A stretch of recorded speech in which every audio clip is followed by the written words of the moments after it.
In Dungeons & Dragons, there are many classes a player can choose from. Brutal and raging barbarians, charismatic and cunning bards, and righteous crusading paladins among them. But what if none of these classes quite captures the character you are imagining? What if you like the cut of 2 jibs? What if one just isn't enough? Then you may be tempted by D&D's multiclassing system. But what is multiclassing, and why should you be doing it?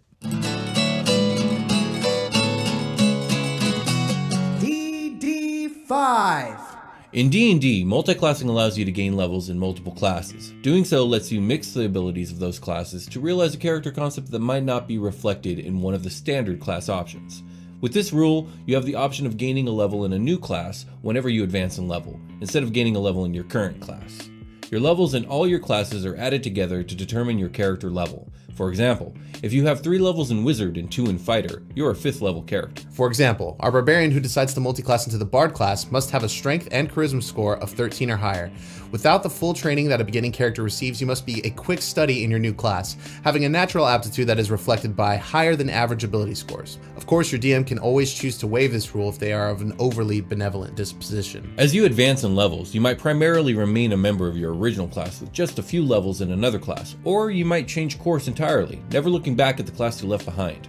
You might even start progressing in a 3rd or 4th class. Compared to a single class character of the same level, you'll sacrifice some focus in exchange for some versatility. Hit points and hit die also operate a bit differently when multiclassing. When you take your first level in a new class, you do not gain the first level hit points you normally do at level 1.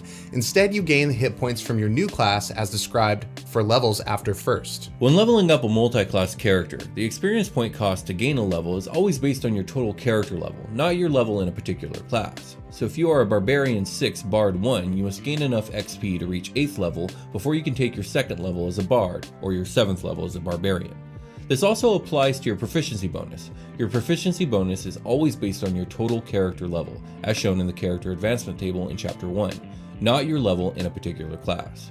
For example, if you are a Barbarian 3 Bard 2, you have the proficiency bonus of a 5th level character. For your hit die, add together the hit dice granted by all your classes to form your pool of hit dice. If the hit dice are the same type of die, you can simply pull them together. If your classes give you hit dice of different types, for example, the Barbarian's D12 and the Bard's D8, keep track of them separately. One of the first benefits of multiclassing are new proficiencies. When you gain your first level in a class other than your initial class, you gain some of the new class's starting proficiencies, such as armor, weapons, and shields, as shown in the multiclassing proficiencies table here. When you gain a new level in a class, you get its features for that level. This is the primary reason for multiclassing. Many classes are defined by their class features, and this is where a character truly feels multiclassed.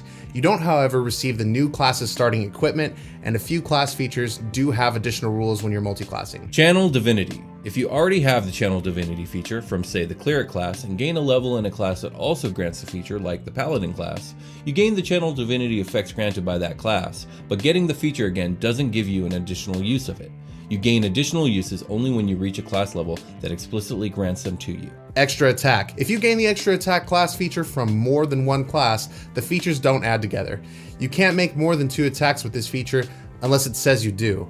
Similarly, the Warlock's Eldritch Invocation, Thirsting Blade, doesn't give you additional attacks if you also have extra attack. Unarmored Defense. If you already have the Unarmored Defense feature, you can't gain it again from another class. So that's a no-go to stacking Dexterity, Constitution, and Wisdom onto your armor class for all you monk barbarians out there. Spellcasting. Your capacity for spellcasting depends partly on your combined levels in all your spellcasting classes and partly on your individual levels in those classes. Once you have the spellcasting feature from more than one class, you must follow the special rules we will detail here. If you multi-class but have the spellcasting feature from only one class, simply follow the rules as described in that class. For you double casting class maniacs, here's how you do it. Spells known and prepared. You determine what spells you know and can prepare for each class individually, as if you were a single class member of that class. That's cantrips you know, spells in spellbook, number of preparable spells, your needed spellcasting focuses, and the spellcasting ability scores.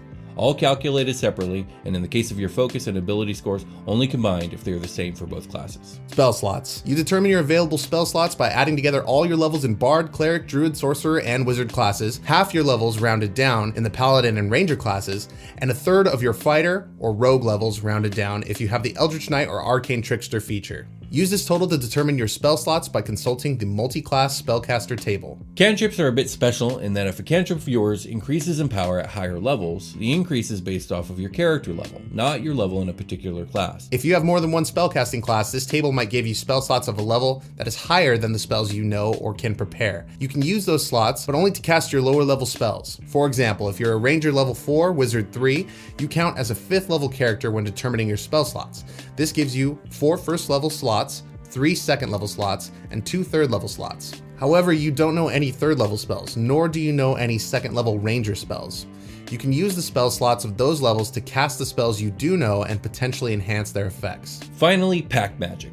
If you have both the Spellcasting class feature and the Pack Magic class feature from the Warlock class, you can use the spell slots you gain from the Pack Magic feature to cast spells you know or have prepared from classes with the Spellcasting class feature, and you can use the spell slots you gain from the Spellcasting class feature to cast Warlock spells you know. So those are the rules on how to multi-class, but there is more to consider when blending 2 or more classes together. Every level you dip into another class is a level you cannot gain in your base class.